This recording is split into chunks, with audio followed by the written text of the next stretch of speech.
से पढ़ने की कोशिश कर रहे हैं।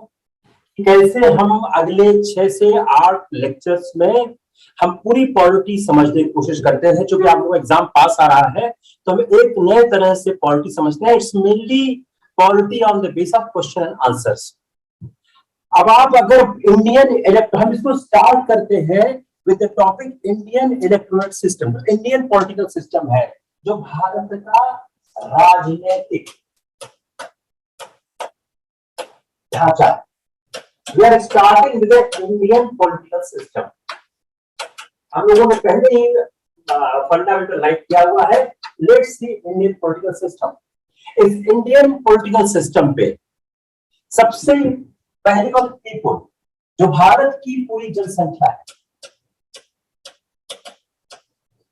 अब यह पूरी की पूरी जनसंख्या इलेक्टोरेट नहीं है। अगर आप पूरी जनसंख्या को देखें तो पूरी जनसंख्या के पास निर्वाचन का अधिकार नहीं है। वोट देने का अधिकार कुछ संख्या के पास है, इलेक्टोरेट। अब जो हमारी इंडियन पॉलिटिकल सिस्टम है, if you see our preamble of the constitution, there is a word we the people of India. What is mean by this? Mean by this कि हम जो भारत के लोग हैं वह उन भारत के लोगों में पूरे राष्ट्र की शक्ति समाहित है। तो we the people of India से ही हम इलेक्टोरेट बनाते हैं। तो जो इलेक्टोरेट की एक अहर्ता है जो हमारे संविधान में वर्णित की गई है, कितनी एज होनी चाहिए, किस तरह का आदमी होना चाहिए, तो एक अहर्ता, there is a qualification prescribed in the constitution and who can vote and who become electorate। अब ये जो इलेक्टोरेट है, इस इलेक्टोरेट को हम देखने की कोशिश करें तो इस इलेक्टोरेट से लोकसभा, स्टेट असेंबली आती है, लोकल बॉडीज आती है और उन लोकल बॉडी से स्टेट लेजिस्लेटिव काउंसिल बनती है।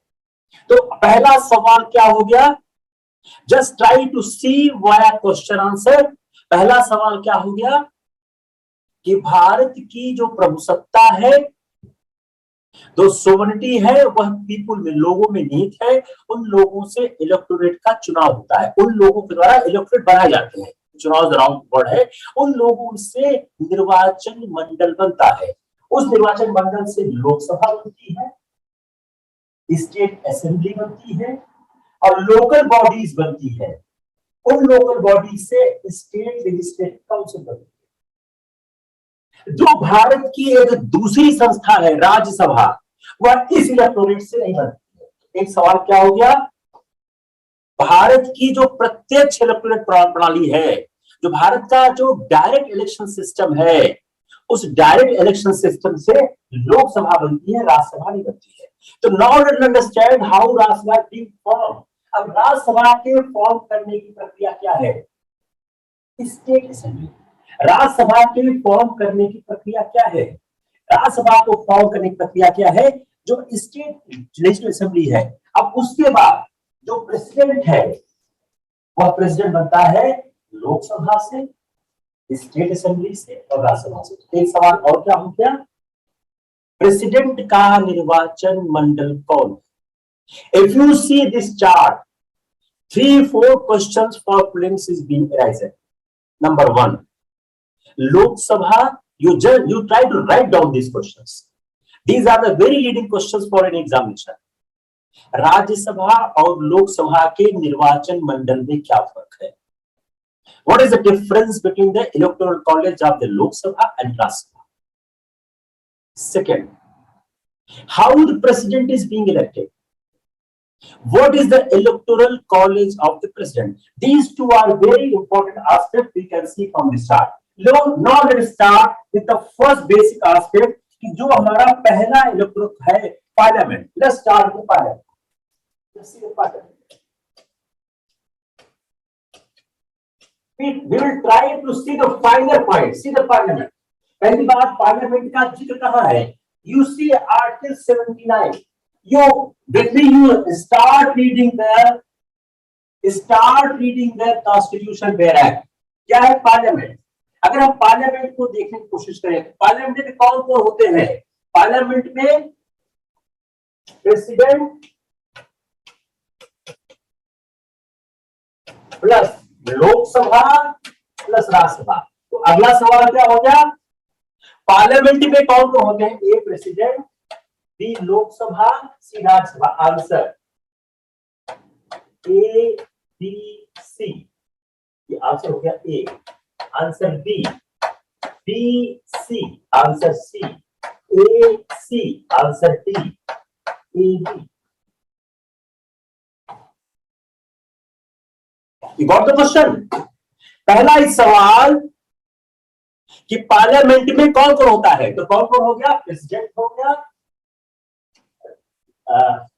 लोकसभा हो गई और राज्यसभा हो गई। तो पार्लियामेंट के कंपोजिशन में इसको इंग्लिश में बोलते हैं राज्यसभा को काउंसिल ऑफ स्टेट्स।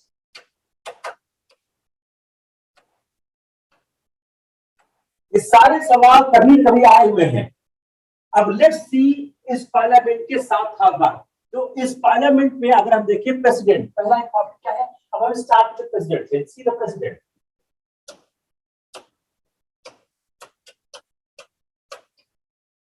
प्रेसिडेंट का जिक्र कहां पे है, if you want to see the president का जिक्र कहां है, you open your bag, president कहां पे, just write fast on my chat कि प्रेसिडेंट का जिक्र कहां पर किया गया है। प्रेसिडेंट का जिक्र किया गया है आर्टिकल 52 में, प्रेसिडेंट का जिक्र किया गया आर्टिकल 52 में। आर्टिकल 52 क्या बोलता है, देयर इज ए प्रेसिडेंट, एक राष्ट्रपति होगा। जो प्रेसिडेंट ऑफ रिपब्लिक होगा ये क्या है, ये प्रेसिडेंट होगा, इलेक्ट होगा, डायरेक्टली इलेक्ट होगा, यह इलेक्ट होगा या डायरेक्टली इलेक्ट होगा बाय एन इलेक्टोरल कॉलेज। तो अगला सवाल, प्रेसिडेंट के इलेक्टोरल कॉलेज में कौन कौन होता है। अगला सवाल, प्रेसिडेंट के इलेक्टोरल कॉलेज में कौन कौन होता है। पहला तो क्या होगा, both houses of parliament, both houses of parliament. तो लोकसभा और राज्यसभा दोनों के पार्लियामेंट होंगे और मेंबर्स ऑफ लेजिस्लेटिव असेंबली,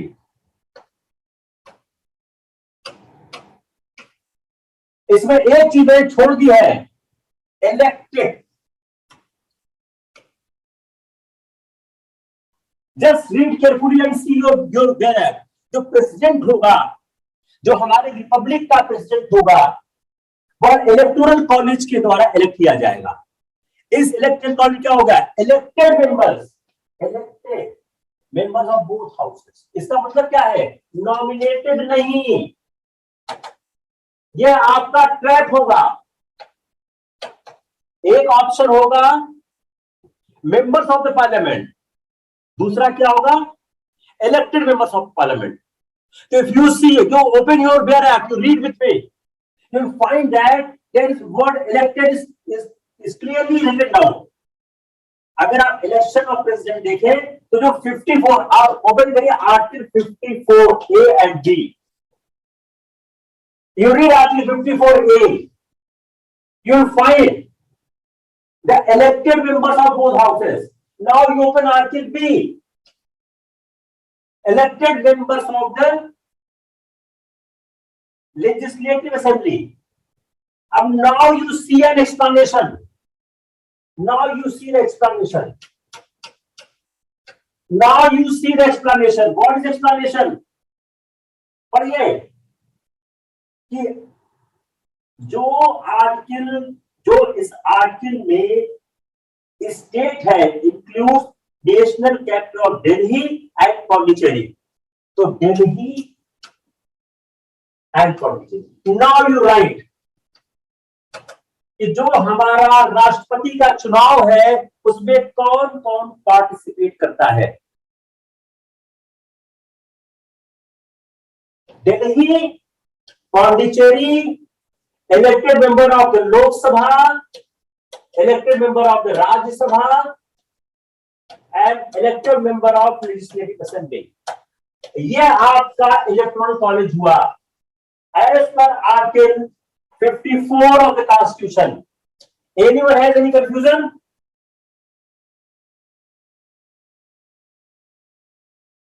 बोले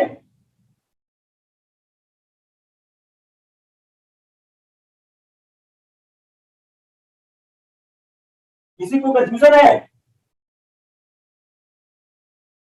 अब now U turn on this article 61। Article 54 बात करता है इलेक्शन की, और आर्टिकल 61 बात करता है रिमूवल की। Now you compare one very important thing. Open article 61, आपको एक सीधा फर्क दिख जाएगा। जो इंपीचमेंट है, इस इंपीचमेंट में जो आर्टिकल 54 का एक्सप्लेनेशन है वह एडेड नहीं है। आर्टिकल 54 का एक्सप्लेनेशन एडेड नहीं है। You read article 61 and try to differentiate 61 and 54, यही सवाल पूछता आएगा और गलत हो जाएगा। ओपन आर्टिकल 61, इसे मिला कि नहीं मिला? जिसको नहीं मिला वो फास्ट होना है।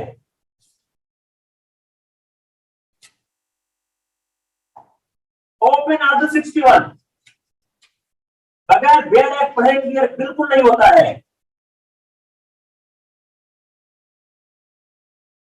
बोले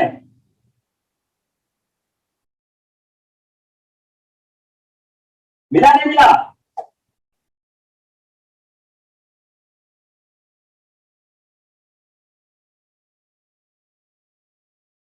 मिला कि नहीं मिला?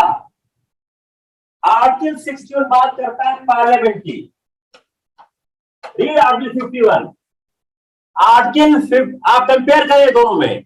आर्टिकल 61 किसकी बात करता है? इंपीचमेंट की। रीड आर्टिकल 61 केयरफुली, अभी क्लियर हो जाएगा 2 मिनट में, तुरंत क्लियर हो जाएगा। आप तुरंत देखिए चैट पे दोनों में फर्क क्या है। What is difference in these two? नहीं मिला? आर्टिकल 61 में जो राष्ट्रपति का इंपीचमेंट है उसमें कौन सवाल करिए, इसको सवाल बनाइए। सवाल ये बनाइए कि आर्टिकल 61 में राष्ट्रपति का जो इंपीचमेंट है उसमें कौन पार्टिसिपेट करता है? आर्टिकल 61 में राष्ट्रपति के इंपीचमेंट में कौन पार्टिसिपेट करता है? बताइए, पढ़िए। आपको उसमें पार्लियामेंट का और कुछ मिल रहा है? Read article 61। When a president is to be impeached for what of the charge before either house of parliament, इसमें सिवाय पार्लियामेंट किसी का जिक्र नहीं है। तो राष्ट्रपति के इलेक्टोरल कॉलेज में और राष्ट्रपति के रिमूवल में, just see the difference. The electoral college of the president and removal college of the president. Yes, Archana, yes.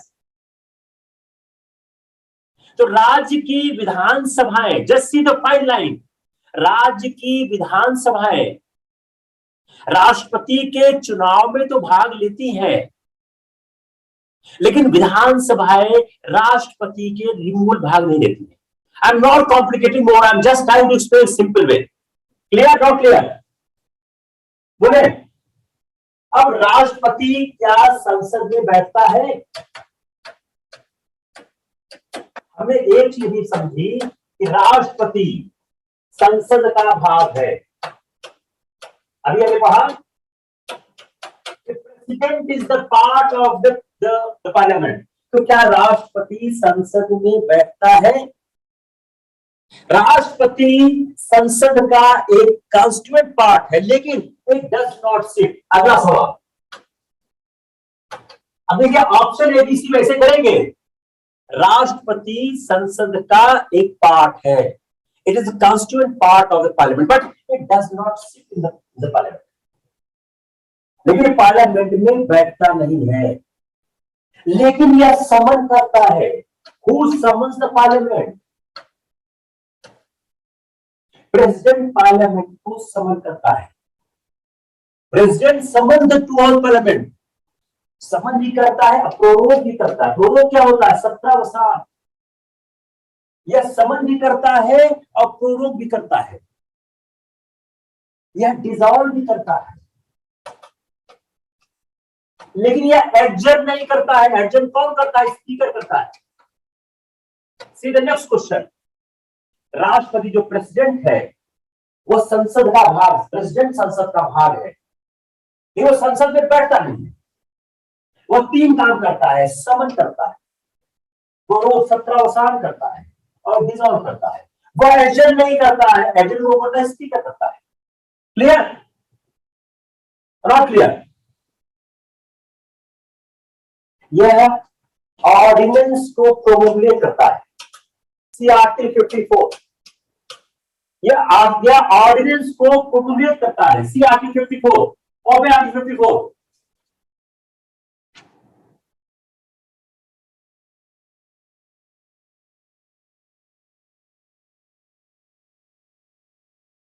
Sorry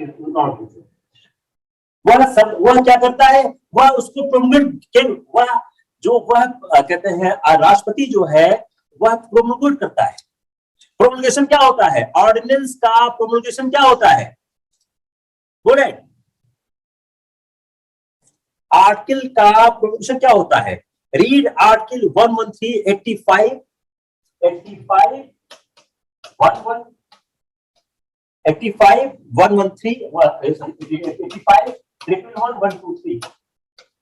इससे क्या है? वह ऑर्डिनेंस को पूर्ण करता है। 85, 111, 123। No, Rakesh, मान गया। It is not approval. Promulgation approval नहीं होता है। यस। क्लियर?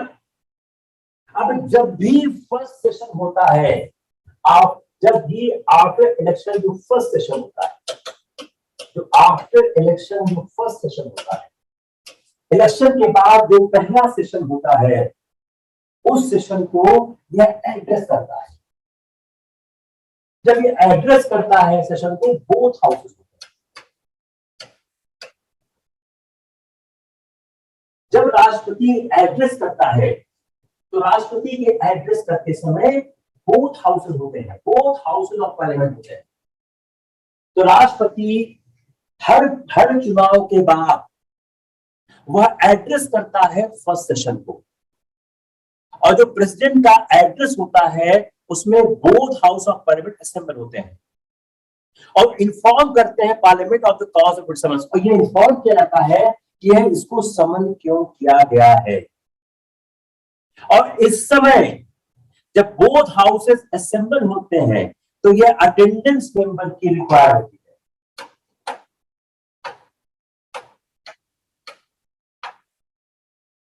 अटेंडेंस मेंबर्स की रिक्वायर्ड होती है। मेंबर्स को उसमें सम्मिलित होना जरूरी होता है। और वह राष्ट्रपति के पास एक पावर है, वह message, he can send the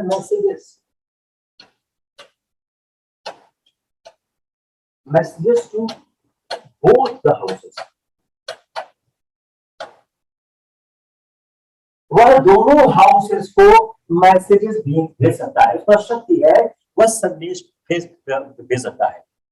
और वह मैसेज या तो किसी बिल के संदर्भ में हो सकता है या अदरवाइज हो सकता है। वह किसी बिल के भी संदर्भ में हो सकता है और वह अदरवाइज भी हो सकता है। और कुछ कैटेगरी के बिल्स होते हैं जो कि उसके रिकमेंडेशन से ही होते हैं। कई ऐसे बिल्स होते हैं जो राष्ट्रपति के रिकमेंडेशन के बगैर नहीं हो सकते हैं।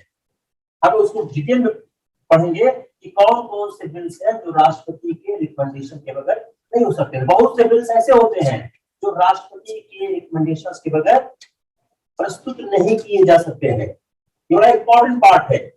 आप पढ़िए आर्टिकल 274 भी से है, तो हम लोग उसको एक डिटेल लिस्ट पढ़ने की कोशिश करेंगे कौन कौन से हैं जो नहीं होते। अब आप यह सवाल क्या हुआ, प्रेसिडेंट एंड पार्लियामेंट।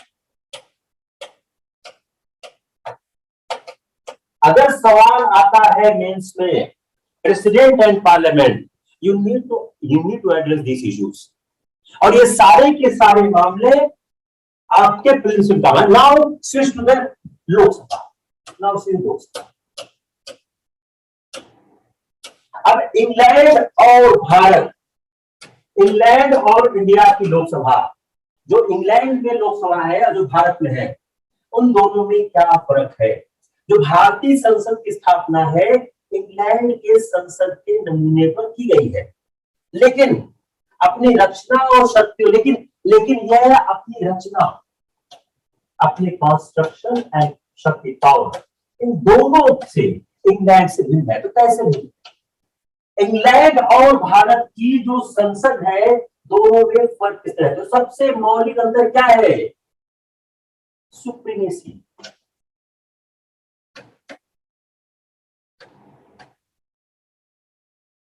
जो इंग्लैंड की संसद है सुप्रीम है, भारत में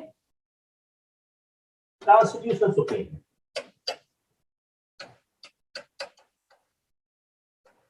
इंग्लैंड में सुप्रीमेसी किसकी है? इंग्लैंड में सुप्रीमेसी पार्लियामेंट की है, भारत में सुप्रीमेसी कैसी है? कॉन्स्टिट्यूशन की है। दूसरा महत्वपूर्ण अंतर जो इंग्लैंड और भारत की संसद में है, इंग्लैंड में जो एक कॉन्स्टिट्यूशनल बिल है और एक जो जनरल बिल है, इसमें कोई फर्क नहीं। इंग्लैंड में एक कॉन्स्टिट्यूशनल बिल और जनरल बिल में कोई फर्क नहीं है, लेकिन भारत में फर्क है। तो अगर हम देखें इंग्लैंड में जो संवैधानिक विधि है और साधारण विधि है, बीच कोई अंतर नहीं होता है। भारत में बनाया जाने वाला जो कानून है, भारत वहां पे जो संसद बनाती है, सारा कानून कॉन्स्टिट्यूशन का पार्ट हो जाता है। उनका सारा कानून कॉन्स्टिट्यूशन का पार्ट हो जाता है। भारत में संसद केवल उन विषयों पर कानून बना सकती है जिन पर कानून बनाने का अधिकार संविधान ने दिया है। क्लियर हुआ? जिस पर कानून बनाने का अधिकार संविधान ने नहीं दिया है, उस पर भारत की संसद कानून नहीं बना सकती है। सिंपल है। I don't think any complication in this. अब आप देखिए भारत की जो संसद है, जो आर्टिकल 79 में है कि भारत की संसद के दो पार्ट, लोकसभा एंड राज्यसभा। भारत की संसद के दो पार्ट हैं, लोकसभा और राज्यसभा। जो भारत का काउंसिल ऑफ स्टेट है, यह आर्टिकल 18 उसको डिफाइन किया गया है।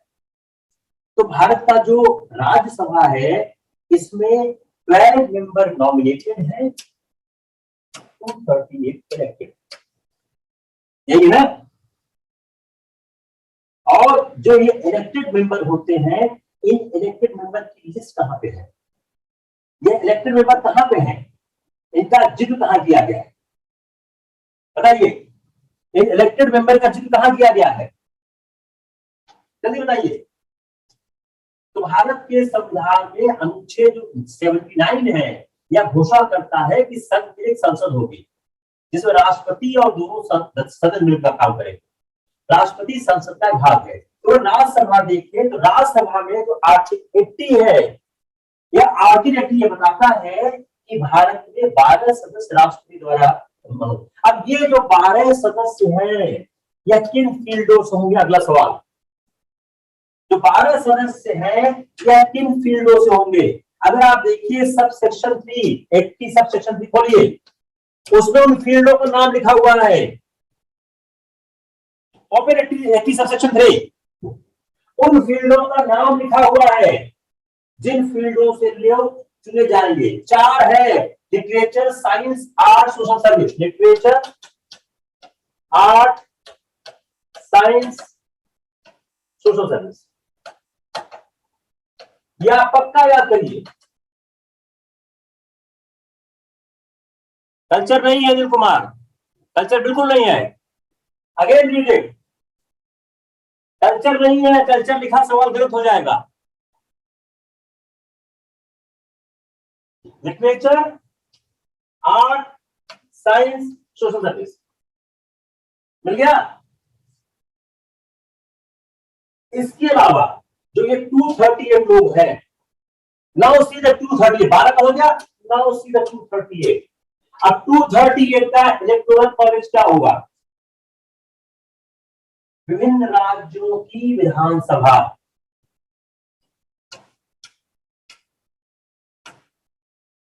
विभिन्न राज्यों की विधानसभा।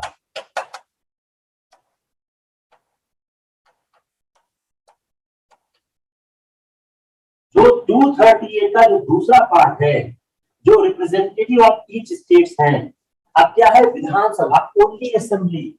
यहां आपको याद क्या करना है, लेजिस्लेटिव काउंसिल का कोई रोल नहीं है, लेजिस्लेटिव काउंसिल का कोई रोल नहीं है। तो कौन पार्टिसिपेट करते हैं, ओनली द लेजिस्लेटिव असेंबली। तो राज्यों की जो सदस्यों के जो सदस्य हैं उनका निर्वाचन होता है आनुपातिक प्रतिशत प्रणाली, तो सिंगल ट्रांसफरेबल वोट।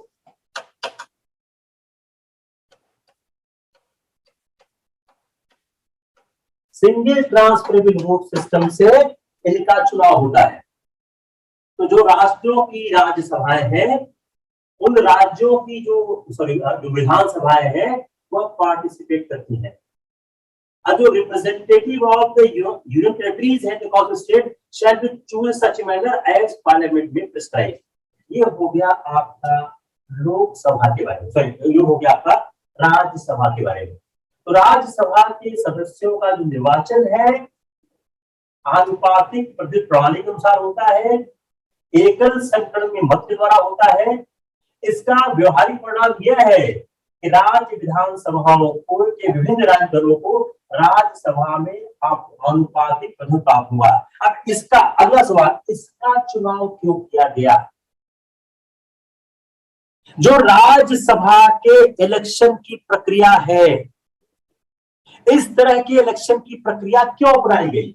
उसका आंसर क्या है, इस तरह की प्रक्रिया अपनाने से जो राज्य के विधानसभाओं को, जो विभिन्न राज्य दल हैं उनको राज्यसभा में आनुपातिक प्रतिशत प्राप्त होगा।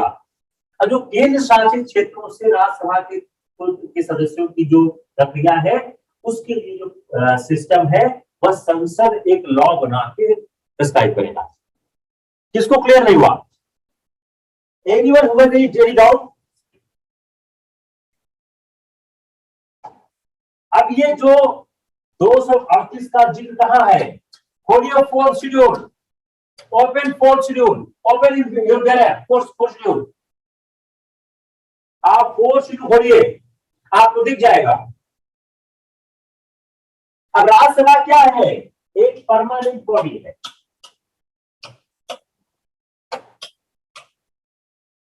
इसके 1/3 मेंबर हर दूसरे साल रिटायर होते हैं और यह 6 इयर्स तक काम करती है। राज्यसभा एक परमानेंट बॉडी है, इसके 1/3 मेंबर एवरी सेकेंड ईयर में रिटायर होते हैं और यह 6 साल तक काम करती है। यह हुआ। अब आप एक क्रॉस कोड में शब्द है, you see the cross code, you see the cross code. Clause 4 में एक शब्द है रिप्रेजेंटेटिव ऑफ ईच स्टेट, मिला आपको? Representative of each state. किसको नहीं मिला? Who has got or who has not got this word? Representative of each state मिल गया?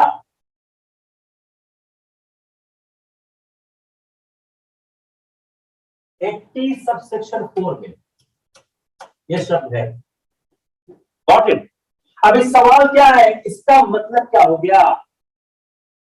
It only refers to the members and do not import any the concept or requirement of residence in the state. Residence in the state.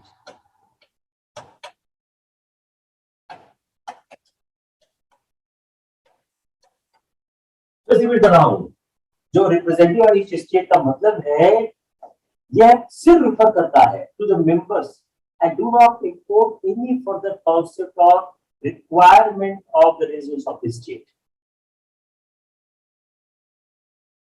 क्या secrecy of ballot, अगला सवाल, secrecy of ballot क्या democracy की आवश्यक है? जो राज्यसभा का जो चुनाव होता है, क्या इसके लिए सीक्रेसी, क्या secrecy of ballot essential feature है डेमोक्रेसी का, जो हमारे कॉन्स्टिट्यूशन का बेसिक फीचर है? कोर्ट बोला नो, सुप्रीम कोर्ट का no, secrecy of ballot important feature नहीं है। क्लियर हो गया? अब जो राज्यसभा के सदस्यों का निर्वाचन है यह राज्य की विधानसभा द्वारा किया जाता है। क्यों? इसके पीछे लॉजिक क्या हो सकता है? जो राज्य की जो राज्यसभा के सदस्यों का निर्वाचन है उनका राज्य विधानसभाओं द्वारा किया था। क्यों? इसका कारण पहला क्या है, इस तरह से राज्यसभा के सदस्यों का चुनाव सरल हो जाएगा। पहला क्या है? सिंपल, सिंप्लिसिटी आ जाएगी। पहला क्या है? सिंप्लिसिटी। दूसरा, जो राज्यसभा के सदस्य राज्यों का रिप्रेजेंटेशन करते हैं इसलिए उनका निर्वाचन भी संबंधित राज्यसभा के द्वारा या संबंधित राज्य विधानसभा द्वारा किया। दूसरा क्या है? चूंकि ये रिप्रेजेंट करते हैं स्टेट को। ये सवाल फिर आ सकता है, ये रिप्रेजेंट करते हैं स्टेट को, therefore need to be chosen by the state.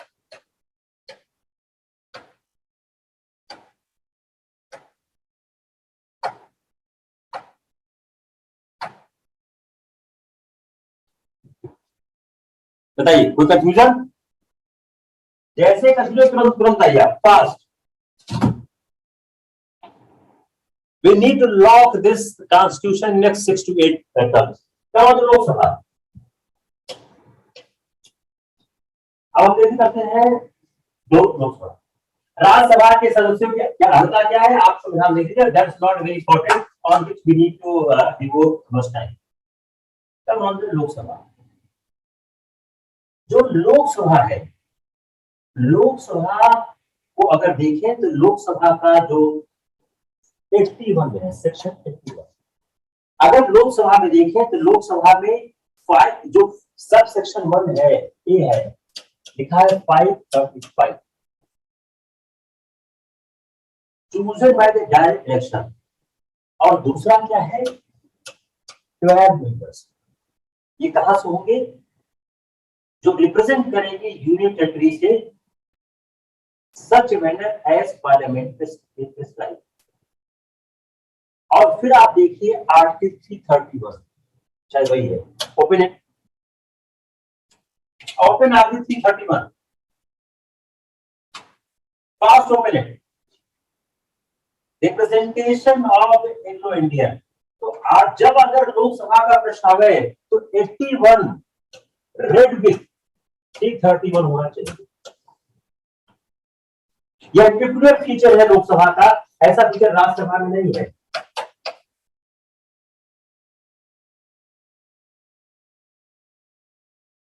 लेकिन 330 पढ़िए, 330 में है क्या? उसमें एक राइटर है, if his opinion that Anglo-Indian communities is not adequately represented in the house, तब नॉमिनेट कर सकता है नॉट मोर देन 2। तो इसमें इस 12 में आप एक फर्क देखिए, जो 81 में 12 मेंबर है और जो 331 में 2 मेंबर, दोनों में फर्क क्या है? Just see this fine line, what is the difference? जो 81 का सबसेक्शन है इसमें डिस्क्रिशन नहीं है, नो, इसमें डिस्क्रिशन है। डिस्क्रिशन क्या है? Read the discretion in the 331, read. If the president is having an opinion that Anglo-Indian community is not adequately represented, therefore this too is not guaranteed, government may refuse to represent, to accept the issue। Clear हो गया और not clear?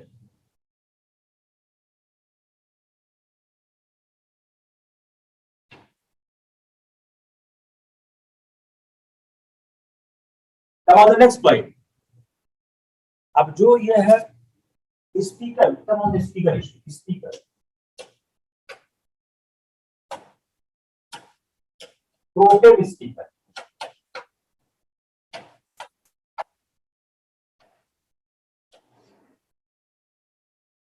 Pro tem speaker होता कौन है लोकसभा में? अगर आप देखें, you open article 95(1) and 91(1), 95(1) and 91(1), open to article, open this article.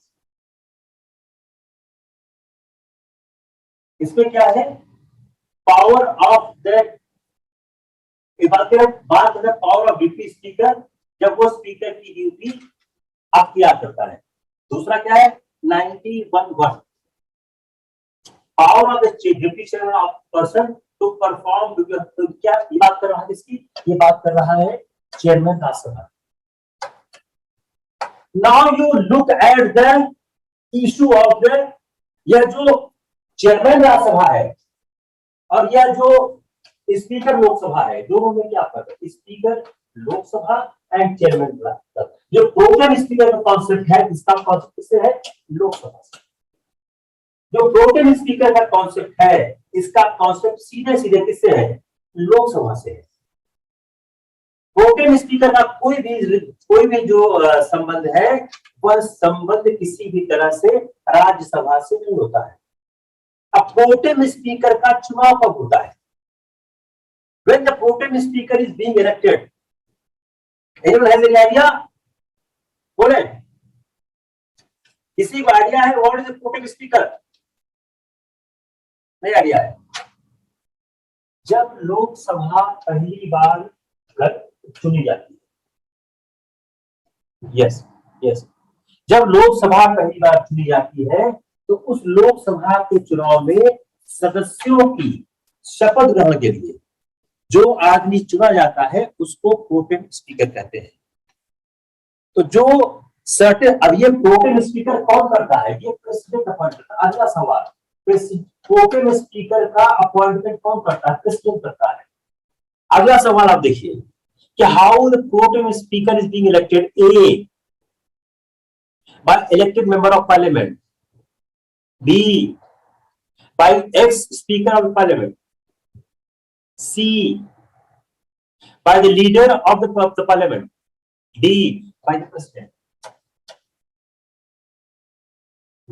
जो प्रोटेम स्पीकर होता है, तो प्रोटेम स्पीकर का जो चुनाव होता है, जो प्रोटेम स्पीकर का अपॉइंटमेंट होता है, वो अपन कौन करता है? वह करता है राष्ट्रपति। तो प्रेसिडेंट को कॉन्स्टिट्यूशन में सर्टेन जो फंक्शंस प्रेसिडेंट दे गए हैं, तो वह अपॉइंट करता है speaker pro tem of the Lok Sabha और acting chairman of the Rajya Sabha, और एक्टिंग चेयरमैन ऑफ राज्यसभा।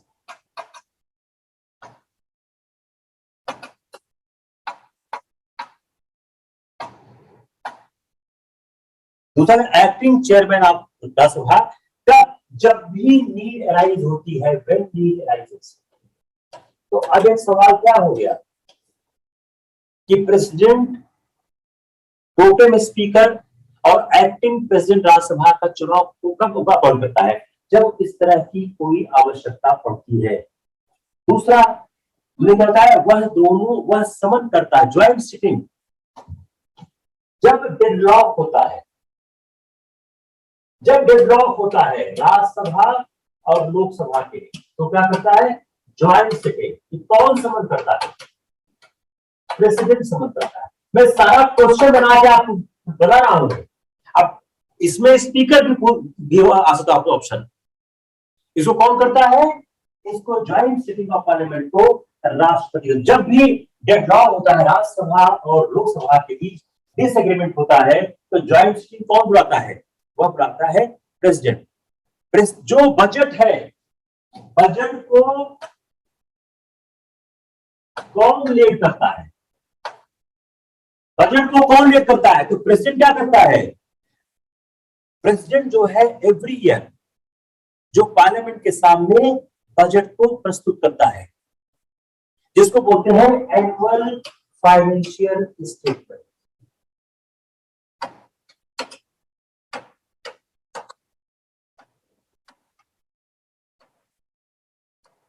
अभी कंफ्यूजन क्यों होगा आपको? तो अगर आप देखें तो वह क्या कहते हैं, समन करता है, डेडलॉक को दूर करता है, वह कहते हैं लोकसभा के प्रोटेम स्पीकर और acting speaker, acting chair Rajya Sabha को करता है, वह ज्वाइंट सिटिंग को समन करता है, और president causes to be laid every year before parliament the budget of the government, जिसको हम बोलते हैं एनुअल फाइनेंशियल स्टेटमेंट, और जो भी सर्टेन अदर रिपोर्ट है ऑफ कांस्टिट्यूशनल फंक्शन, ये सीएजी रिपोर्ट, जो सीएजी रिपोर्ट है, CAG report, public service commission report, ये सारी रिपोर्ट कौन कौन पेश करता है? इस सारी की सारी रिपोर्ट पेश करता है राष्ट्रपति। जो फाइनेंस कमीशन है कौन पेश करता है? ये सब प्री आए हुए सवाल है कभी कभी। फाइनेंस कमीशन रिपोर्ट कौन पेश करता है? ये सारे के सारे रिपोर्ट राष्ट्रपति पेश करता है। बैकवर्ड क्लास कमीशन, और वह जो दो और 12 मेंबर कौन नॉमिनेट करता है? यह राष्ट्रपति करता है। अब इसको सवाल बनाएंगे। यह सवाल कैसे बनाएंगे? यह सवाल आप बनाएंगे उसी तरह से कि राष्ट्रपति के काम क्या क्या है। आप एबीसीडी लिखिए, अपनी कॉपी में आप लिखिए, what are the functions of the president. उन फंक्शंस ऑफ प्रेसिडेंट से आप सवाल बनाने की कोशिश करिए। क्लियर हो गया कि नहीं क्लियर हुआ? अब हम राज्यसभा के कंपोजिशन में टाइम लगाते हैं बेंगलुरु को। अब हम राज्यसभा के कंपोजिशन को देखते हैं। जो हमारा राज्यसभा है, जो रिप्रेजेंट करता है पीपुल को बाय इनडायरेक्ट वे, जो 80 सबसेक्शन 4 है, 80 सबसेक्शन 4 इस राज्यसभा के बारे में हमको पूरी जानकारी देता है। अब जो सिंगल ट्रांसफर वोट है, प्रोपोर्शनल, देखिए दो शब्द इंपॉर्टेंट है। प्रोपोर्शनल जो आपके सवाल में आ सकता है, proportional representation and single transfer vote. अब इसको सवाल बनाइए, कैसे बनेगा बताइए? How the question will be framed.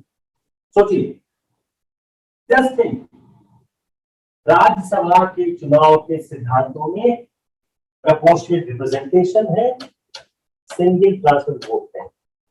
Only A is right, only B is right, A B both right. Got it और नॉट गॉट इट? जो different states of union territories हैं, अब एक चीज और याद करिए, जो डिफरेंट स्टेट्स हैं यूटी को नॉट गिवन इक्वल रिप्रेजेंटेशन, एक तो कॉन्सेप्ट हो गया। अब दूसरा आप इससे कॉन्फ्लिक्ट आप याद करिए, जो डिफरेंट ड्यूटीज हैं उनको इक्वल रिप्रेजेंटेशन नहीं मिला है। ये देखिए, अब यहां से हम सॉल्व करते हैं। सवाल एक, option A, B, option C, कि जो डिफरेंट यूनियन टेरिटरीज हैं उनको इक्वल रिप्रेजेंटेशन नहीं मिला है। तो जो नंबर ऑफ रिप्रेजेंटेटिव है ईच स्टेट के इंडिया में, वो डिपेंड्स किस पे करते हैं? Depends largely population, depends largely on population. तो जिसकी पॉपुलेशन कम होगी कमजोर हो जाएगा, या they depends largely on the population. इसलिए उत्तर प्रदेश के पास इस कारण, देखिए अगला फैक्ट, इस कारण से उत्तर प्रदेश के पास 31 नंबर हो गए। By this calculation Uttar Pradesh के पास 31 हो गए। और जो स्मॉल स्टेट हैं, मणिपुर, मिजोरम, सिक्किम, त्रिपुरा, मणिपुर, मिजोरम, सिक्किम, त्रिपुरा, इनके पास कितने हैं? सिर्फ एक है, ओनली वन। इनके पास सिर्फ एक है। और जो यूनियन टेरिटरीज है, अंडमान निकोबार, चंडीगढ़, दादरा नगर हवेली, दमन, दीव, लक्षद्वीप, इतने छोटे हैं, इनके पास कोई नहीं है, जीरो। अंडमान, दमन, दादरा, लक्षद्वीप, इनके पास इतने छोटे हैं, इनके पास कोई भी, ये हो गया ए बी सी डी ई, ये हो गया एफ, ये हो गया जी।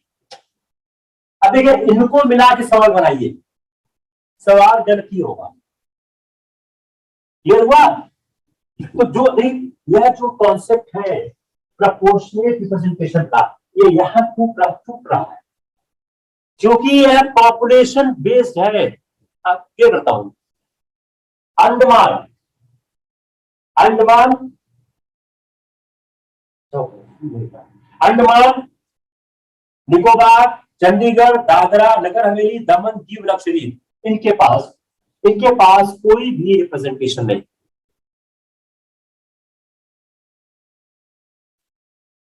तो कंफ्यूजन,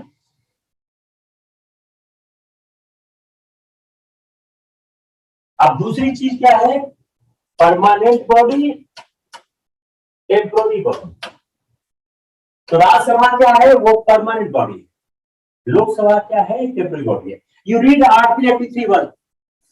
मैं आपको इसलिए पढ़ाता हूं ताकि आपको थोड़ा सा याद रहे। Read article 83(1). 83(1) वो क्या है, ड्यूरेशन है। सी द ड्यूरेशन, मिल गया। 83(2) मिला, ये ड्यूरेशन करता है। और 83(2) का प्रोविजो पढ़िए। 83(2) का प्रोविजो क्या बोलता है, इमरजेंसी के समय में, इमरजेंसी के समय में 1 ईयर का एक्सटेंशन हो सकता है। प्रोविजो ठीक पढ़िए, उसको हमको समझाना पड़ेगा। ये आसान है, 83(1), 83(2), कोई दिक्कत नहीं है। साफ साफ लिखा है कि 83(1) क्या बात करता है, 83 बात करता है काउंसिल ऑफ स्टेट्स की, 83 बात करता है Lok Sabha. It's clear. Now come on the proviso part which need to be explained. What proviso saying कि जब प्रोक्लेमेशन ऑफ इमरजेंसी होती है तो पार्लियामेंट बाय लॉ 1 साल के लिए इसको एक्सीड कर सकता है। उसके आगे बढ़िए, जब 1 साल में जब प्रोक्लेमेशन खत्म होगा, उसके खत्म होने के बाद 6 मंथ तक, तो 2 इशू है। एक बार में आपने 1 ईयर, अब इसको हम समझते हैं एग्जाम्पल से। 1 जनवरी 2021 को इमरजेंसी होती है और 1 मई 2021 को पार्लियामेंट को 1 ईयर के लिए बढ़ा दिया था। इमरजेंसी के बाद 1 मई 2021 को 1 साल के लिए पार्लियामेंट को बढ़ा दिया जाता है। इसके बाद 2 जून, उसके बाद 1 जून 2021 को इमरजेंसी खत्म हो जाती है, इमरजेंसी फिनिश्ड। अब ये 1 साल नहीं रहेगा, 1 साल नहीं रहेगा, इस तारीख से 6 मंथ तक रहेगा। तो 1 जून से 6, तो यहां क्या था, 1 साल, मतलब 1 मई से लेकर 30 अप्रैल 2022 तक था। लेकिन चूंकि 1 जून को इमरजेंसी समाप्त हो गई है तो ये 6 मंथ ही रहेगा, यहां तक नहीं जाएगा। तो 6 मंथ का होगा 31 दिसंबर 2022। क्लियर हो गया।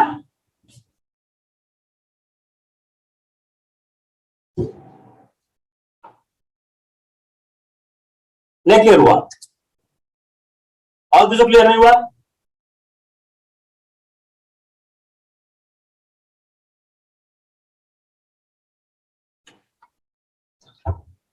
इसको फिक्स करते हैं। प्रोविजो क्या बोलता है कि मान लो 352 लगा है, तो 352 के ऑपरेशन के समय आपके पास 352 के ऑपरेशन बाद आपको 1 साल के लिए आप लोकसभा बढ़ा सकते हैं। मान लीजिए 1 फरवरी 2021 को इमरजेंसी रखी है,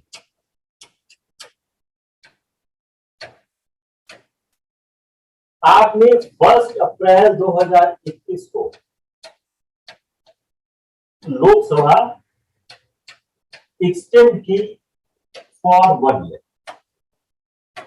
तो अगर इस हिसाब से देखें तो लोकसभा हो गई 31 मार्च 2022 तक, क्या तक ठीक है।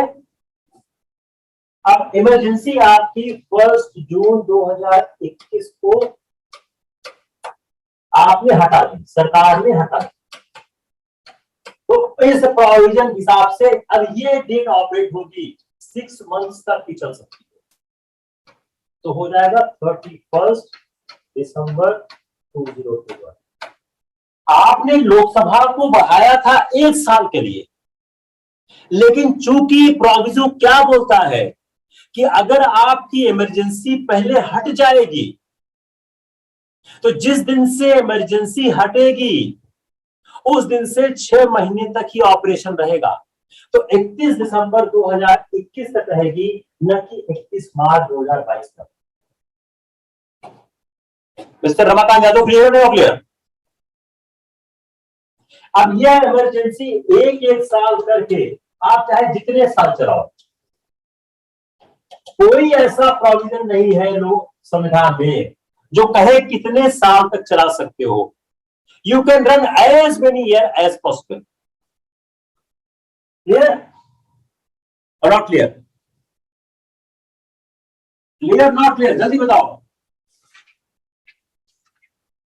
किसको क्लियर नहीं हो रहा है? बताओ, किसको क्लियर नहीं हो रहा है? Now see one more concept, vice president.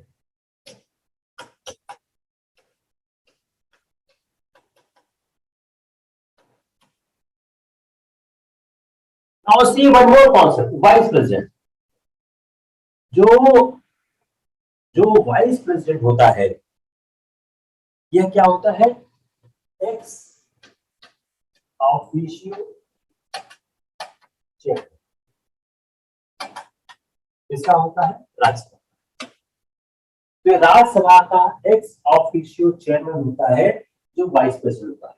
Now you see the article 64 जो बोलता है कि जो वाइस प्रेसिडेंट है वह एक्स ऑफिशियो चेयरमैन होता है काउंसिल ऑफ स्टेट का। लेकिन जब यह राष्ट्रपति के रूप में काम करता है, अब ये वाइस प्रेसिडेंट है, तो जब यह प्रेसिडेंट के रूप में काम करता है उस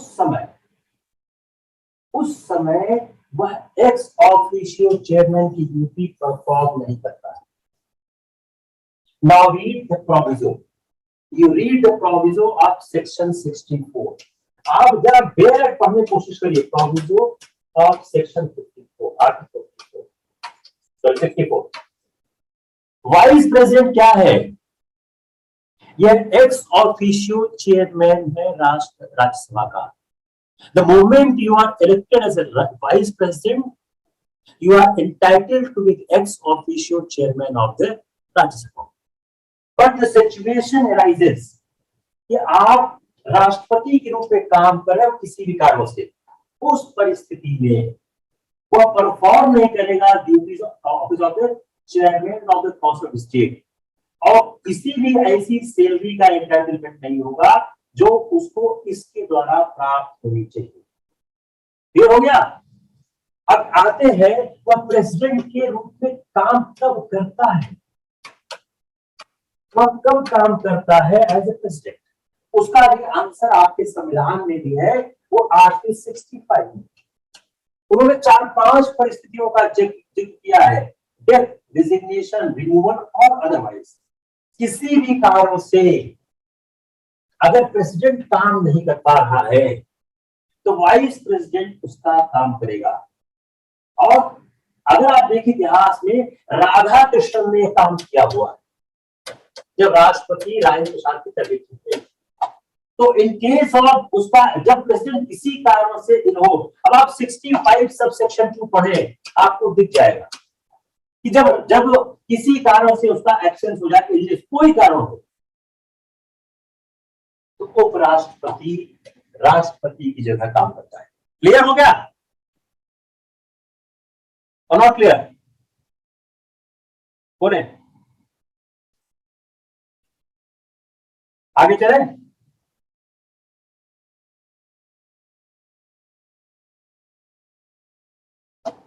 relation of to houses,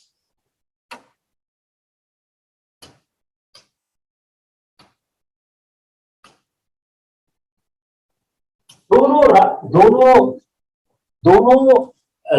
Lok Sabha और राज्यसभा के क्या क्या संबंध है? ये दोनों इक्वल टर्म्स में है, को equal, except financial power.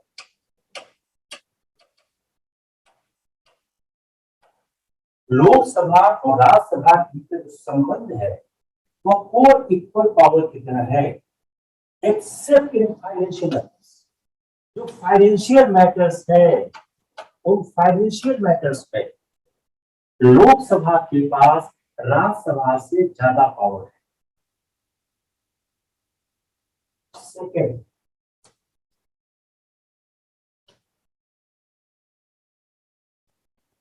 Collective responsibility. Second, responsible to Lok Sabha. एक तो ये हो गया, दूसरा यह रिस्पॉन्सिबल कौन है सिर्फ लोकसभा के लिए। Now you open article 75 subsection 2, collective responsibility. मिला?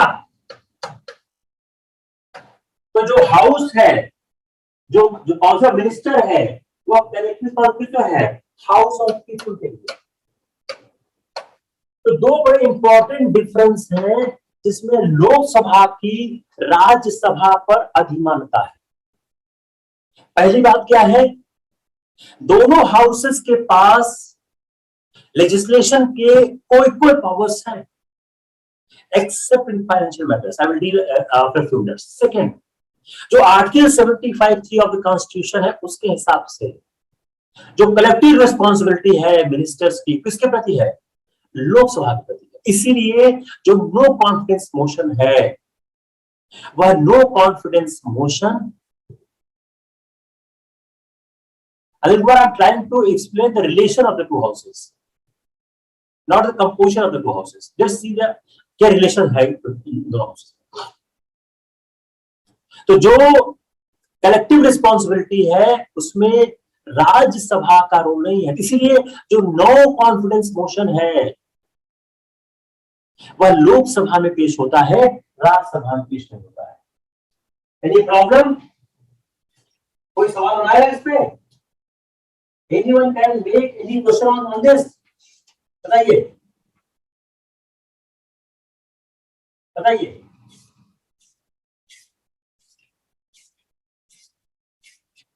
नो इशू, इसी को नहीं बनाना है। चलिए इसको आगे चलते हैं।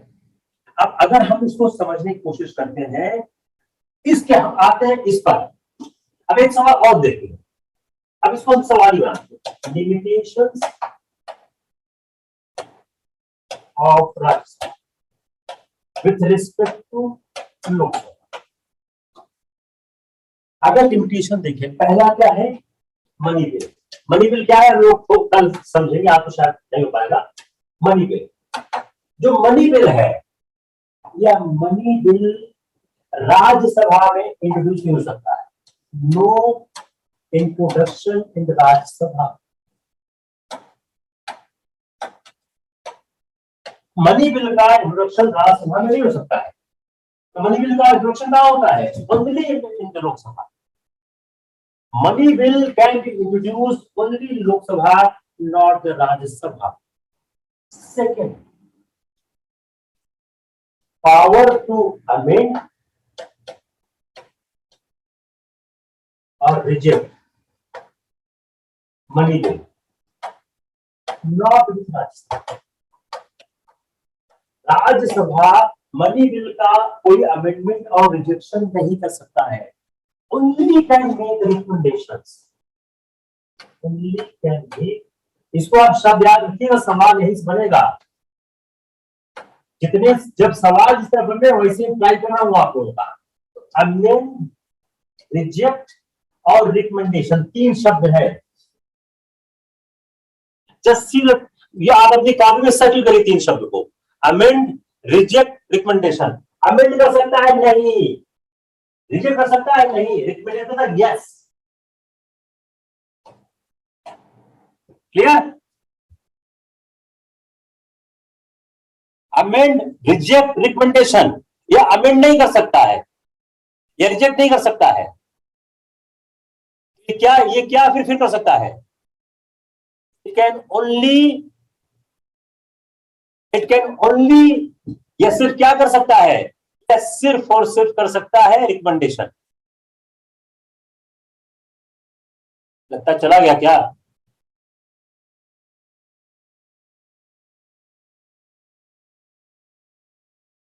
आवाज आ रही नहीं आ रही है?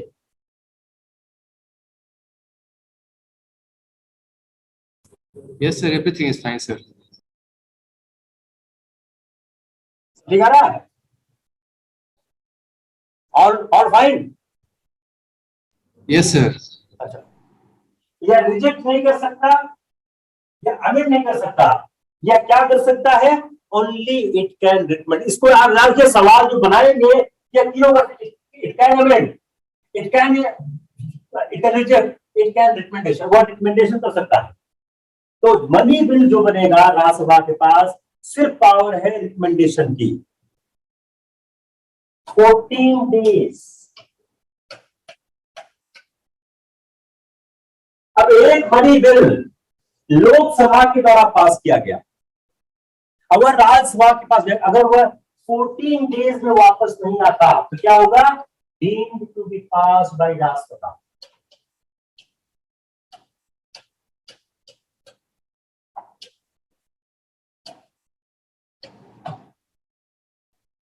तो 14 डेज में अगर नहीं आता है तो ये क्या होगा? It will be deemed to be pass by Rajya Sabha. अगर आपको पढ़ना है तो आर्टिकल 109 खोल लीजिए, आपको सारे प्रोविजन दिख जाएंगे जो मैं आपके सामने मैं उसको सिंप्लीफाई कर रहा हूं, किस तरह से वह समस्या को सॉल्व करता है।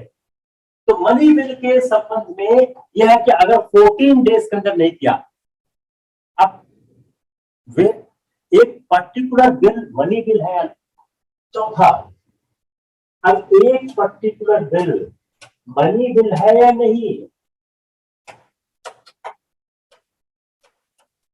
इसमें राज्यसभा का कोई रोल नहीं है। स्पीकर लोकसभा, स्पीकर लोकसभा जो कह देगा, अगर स्पीकर लोकसभा ने कह दिया यह मनी बिल है तो वह मनी बिल है। एक पर्टिकुलर बिल मनी बिल है या नहीं है, या स्पीकर लोकसभा फैसला करता है। रीड 1103, कोई पर्टिकुलर बिल मनी बिल है या नहीं है, इस बात का फैसला कौन करता है? स्पीकर लोकसभा। द मीनिंग है भाई, Rajya Sabha has no role at all. Annual financial statement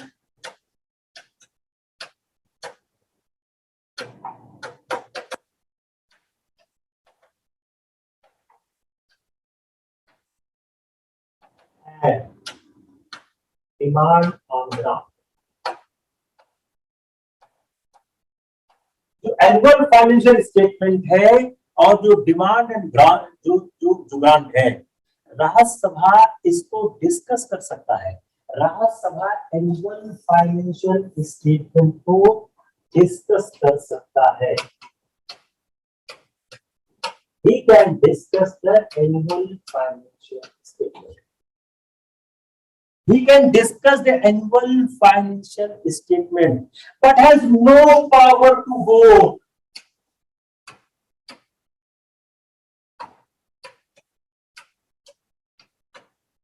On demand on grant. Clear हुआ? कितना रिपीट करें? आप आर्टिकल 113 पढ़े, साफ हो जाएगा। मैं फिर रिपीट कर रहा हूं, राज्यसभा के पास एनुअल, देखिए आपको जो ऑप्शन देंगे अपने आपके पेपर में, इसको ए और बी कर देंगे। आप बोल देंगे ए सही या बी सही, क्या है वह एनुअल फाइनेंशियल स्टेटमेंट को डिस्कस कर सकता है, लेकिन उसके पास कोई पावर नहीं है to vote on the demand of draft. कोई प्रॉब्लम? और जो मैंने बताया छठवां, no confidence motion. No confidence motion पे राज्यसभा के पास कोई पावर नहीं है। You read 75(3). तो ये क्या हो गया? These are the 6 limitations. Either you see this part for the prelims point of view or mains point of view. These are the 6 limitations Rajya Sabha is having. Or in other words, on these issues, there is edge with respect with the Lok Sabha in comparison to Rajya Sabha. Either you put the question for prelims or mains, you write the same way. The only difference is for the prelims examination, the language is being supplied. And for the mains examination, you need to supply language. I keep repeating in every my lecture and seminar that there is no preparation for prelims in the civil services. Preparation is only for mains, because prelims emerges from the mains. Let in the June 2nd week, your paper of the UPSC is going to be out. You will see it. Okay, all are the conceptual questions. All are conceptual questions. अब इसका मतलब यह क्या हो गया कि Rajya Sabha less important है लोकसभा की तुलना में? तो इससे एक सवाल तो उठ रहा है कि जो राज्यसभा है वह लोकसभा की तुलना में लेस इंपॉर्टेंट है। राज्यसभा के पास लोकसभा की तुलना में पावर कम है। क्या इस तरह की प्रवृत्ति है? तो अगर हम इस सवाल को इस तरह से देखने की कोशिश करें कि राज्यसभा लोकसभा की तुलना में कमजोर संस्था है या राज्यसभा लोकसभा की तुलना में कम शक्तिशाली है, you can note down this problems.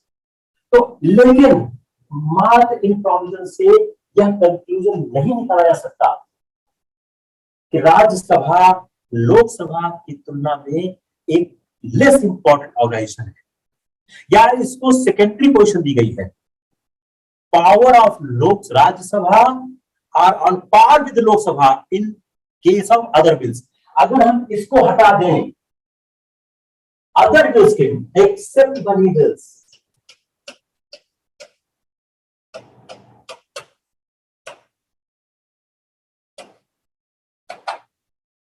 और other bills, power is at par. इस सवाल को आप 3 तरह से हैंडल करेंगे। एक आप हैंडल करेंगे जहां लोकसभा के पास राज्यसभा से ज्यादा पावर है। दूसरा आप हैंडल करेंगे जहां पर लोकसभा राज्यसभा एट पार है। And third part will handle where the Rajya Sabha has the more power than the Lok Sabha. Then your question going to be completed. Any question on the comparison of Lok Sabha and Rajya Sabha will come. You have right to all these 3 things. If you are missing even a single point, you are going to lose your marks. अब हम अगर देखें कि power और लोकसभा और राज्यसभा का है, वह हम नॉन फाइनेंशियल बिल को देखें तो नॉन फाइनेंशियल बिल में सारी के सारे बोथ हाउसेस से पास होंगे। बोथ हाउसेस से पास होंगे, दोनों के दोनों बोथ हाउसेस से पास होंगे। और यहाँ पे इक्वल पावर आती है। यहाँ पर लोकसभा और राज्यसभा के मध्य जो पावर है वह इक्वल पावर है। यहाँ पर पावर के बीच में कोई फर्क दिखाई नहीं देता है। दूसरी बात, हम अगर इम्पीचमेंट ऑफ प्रेसिडेंट देखें, impeachment of president, impeachment of president, removal of vice president, impeachment एक तो हो गया आपका लेजिस्लेटिव जिसमें फाइनेंशियल नॉन फाइनेंशियल। दूसरे आते हैं impeachment of president, vice president, constitutional amendment.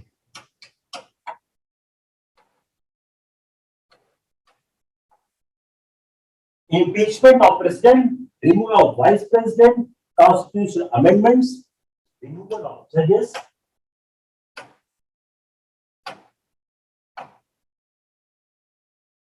जो इन लोगों का तो जज है, जो अपना प्रेसिडेंट ऑर्डिनेंस है, इमरजेंसी है, प्रेसिडेंट ऑर्डिनेंस,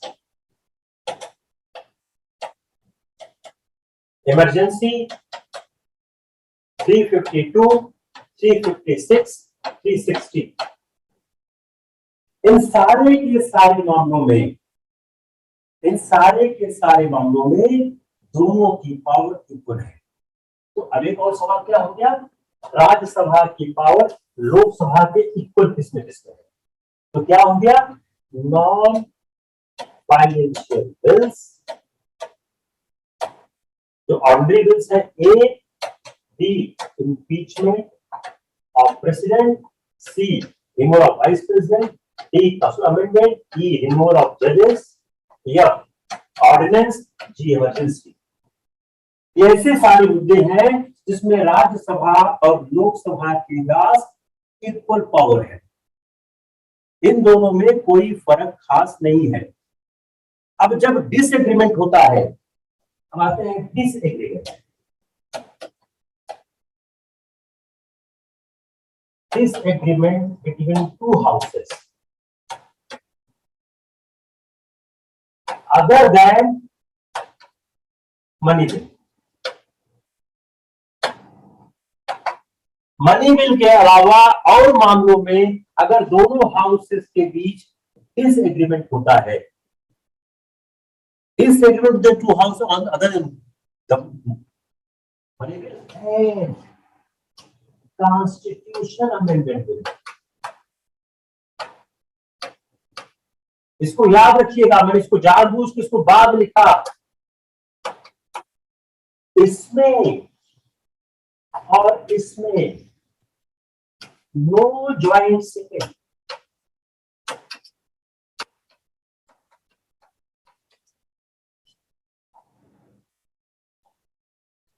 सुनिए केयरफुली, अगर डिसएग्रीमेंट बिल्कुल होता है बिटवीन टू हाउस और bill other than money bill and constitution amendment bill, वह ज्वाइंट सिटिंग से होगा।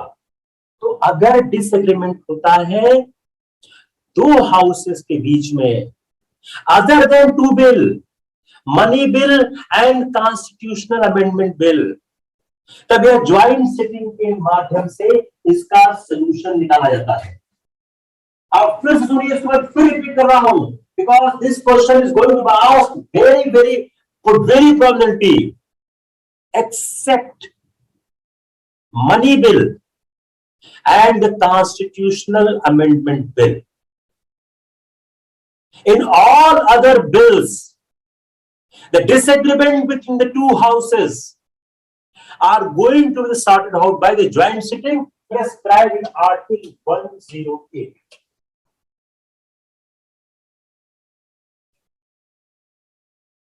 Clear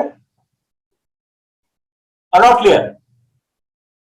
फिर सुनिए, disagreement between the two houses other than the money bill and the constitutional amendment bill going to be sorted out by the joint sitting prescribed in the 108. ये हो गया। अब जो 108 में ज्वाइंट सिटिंग होगी, 108 में ज्वाइंट सिटिंग होगी, 108 की ज्वाइंट सिटिंग की खास बात क्या है? इसकी खास बात क्या है? प्रेसिडेंट समन करेगा, प्रेसिडेंट समन करेगा, स्पीकर चेयर करेगा।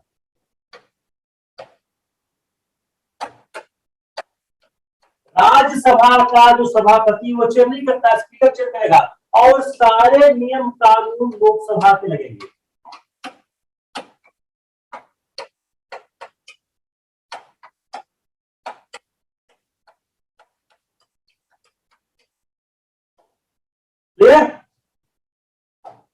कि जब ये ज्वाइंट सिटिंग होगी 108 में, डिसएग्रीमेंट पे, उस समय जो प्रेसिडेंट है, अब किस का वो प्रेसिडेंट इसको नहीं बुलाएगा, एक अगला सवाल। अगर किन्हीं कारणों से बिल इलैप्स कर गया है, बिल इलैप्स कब करता है हम लोग बात करेंगे, अगर किन्हीं कारणों से बिल इलैप्स कर गया है तब प्रेसिडेंट समन नहीं करेगा। तो चार चीज महत्वपूर्ण क्या हो गई। पहली चीज क्या हो गई कि लोकसभा और राज्यसभा की शक्तियां सेम हैं, एक्सेप्ट टू बिल छोड़ के, मनी बिल और कॉन्स्टिट्यूशनल अमेंडमेंट बिल, क्योंकि इन दोनों में ज्वाइंट सिटिंग नहीं होती है। दूसरी बात, जब ज्वाइंट सिटिंग प्रेसिडेंट समन करता है, बुलाता है, तो उसकी ज्वाइंट सिटिंग की अध्यक्षता कौन करता है, अध्यक्षता करता है स्पीकर, और सारे नियम कानून किसके लगते हैं, लोकसभा के। अब किसी ऐसे बिल की जिसमें डिसएग्रीमेंट हो गया है लेकिन उसमें ज्वाइंट सिटिंग नहीं, कौन सा बिल होगा, जो बिल किसी कारणों से इलैप्स हो गया है, हिंदी बोलते हैं व्यक्तिगत हो गया है। ये पूरा चैप्टर है कब बिल व्यक्तिगत होता है, कल हम इसके बारे में बात करेंगे। और क्लियर। अब आते हैं स्पेशल पावर ऑफ राज्यसभा। अब देखिए यह, अब हम थर्ड पार्ट पे आते हैं, स्पेशल पावर ऑफ राज्यसभा। एक ऐसी शक्तियां जो सिर्फ राज्यसभा के पास है, वह लोकसभा के पास नहीं है। यू सी आर्टिकल 249, आर्टिकल 249 समझा हो, ओपन आर्टिकल 249, ओपन इट। उसमें कौन कौन शब्द इंपॉर्टेंट आप देखिए। आर्टिकल 249 होता है कि जो राज्यसभा है उसके पास स्टेट लिस्ट,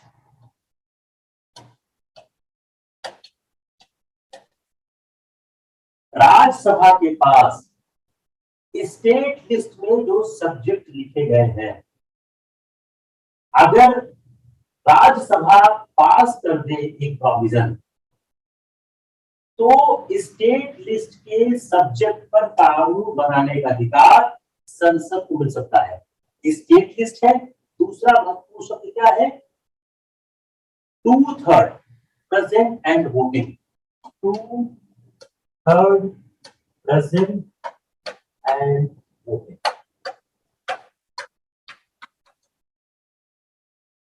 तीसरा शब्द क्या है, नेशनल इंटरेस्ट।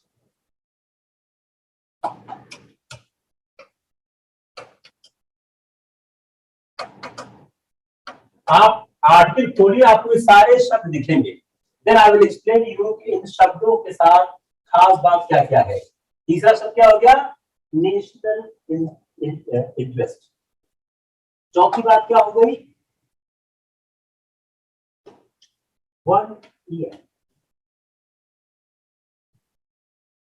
नेक्स्ट पॉइंट क्या हो गया, 1 ईयर। अगर लोकसभा, अगर राज्यसभा 2/3 संसद प्रेजेंट एंड वोटिंग के द्वारा यह पास कर दे कि नेशनल इंटरेस्ट में राज्य सूची के विषय पर कानून बनाया जाना चाहिए, तो पार्लियामेंट के पास कानून बनाने की अधिकार प्राप्त हो जाती है। और यह कानून जो बनेगा वह 1 साल तक के लिए प्रभावी होगा। क्लियर हो गया, क्लियर हुआ, क्लियर हुआ नहीं हुआ क्लियर।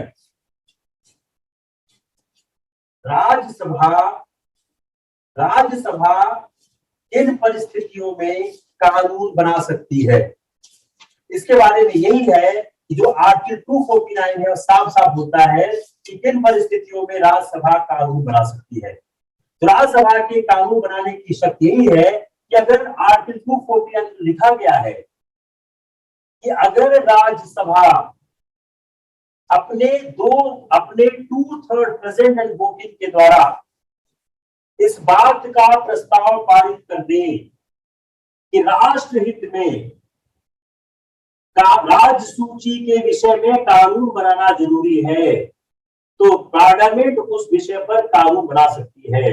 लेकिन जो यह रिजोल्यूशन पास किया जाएगा यह सिर्फ 1 साल के लिए फोर्स में रहेगा। क्लियर हो गया?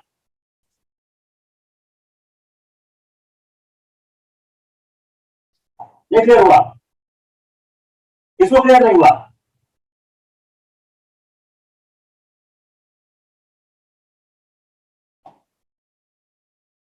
अब आपने जो कानून बनाया इसमें एक शर्त है 6 मंथ्स। आपने जो कानून बनाया वह कानून 1 साल के लिए 1 साल किया गया है। अब जब यह कानून का जो समय दायरा खत्म होगा उसके बाद यह 6 महीने तक ही और इन्फोर्स में रहेगा। आप पढ़िए 249 सब सेक्शन 3, इसके लिए पढ़िए 249 सब सेक्शन 3।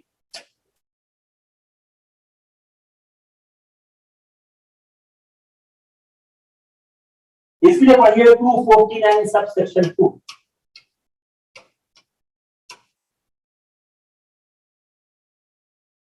मैं फिर से रिपीट करता हूं, अगर राज्यसभा 2/3 उपस्थित और मत देने वालों से यह प्रस्ताव पारित कर दे कि राष्ट्रहित में राज्य सूची में लिखे विषय पर कानून बनाना आवश्यक है,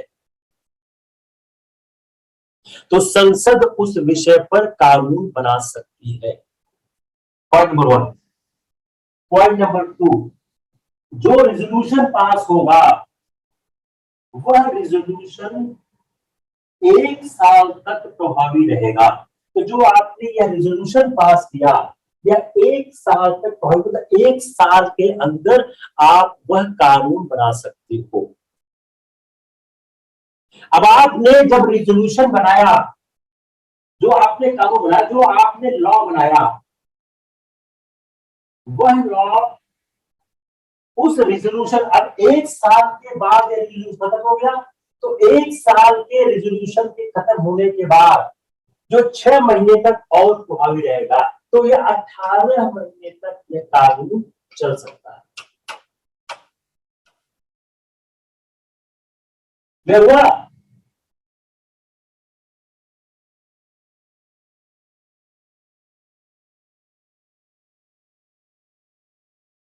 तो आपके पास 6 महीने और चलेगा।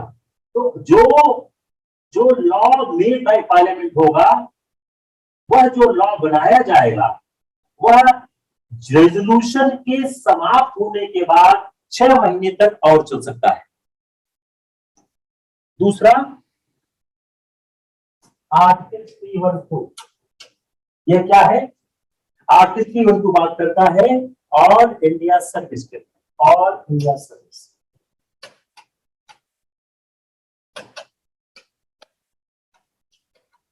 आर्टिकल 312 बात करता है ऑल इंडिया सर्विस की। तो ऑल इंडिया सर्विस बनाने की ताकत किसके पास है? वह भी ताकत राज्यसभा के पास है। राज्यसभा चाहेगा तो वह ऑल इंडिया सर्विस का सृजन करेगा। तो ऑल इंडिया सर्विस बनाने की जो शक्ति है वह भी किसके पास है? राज्यसभा के पास है। तो कोई भी ऑल इंडिया सर्विस बनाने के लिए एक रेजोल्यूशन राज्यसभा पास करेगा, not less than 2/3 of member present and voting. I think it's enough for today because lot issues were there. कोई अगर क्वेश्चन हो आप लोग जरूर पूछे, otherwise I will see you tomorrow again. I am trying hard to complete into 6 to 8 lectures. Let's see how much I am able to successful. I am trying to teach in a different way this time, so that for your journey of the second week of the June for the IAS PCS film should be more easy and more accurate.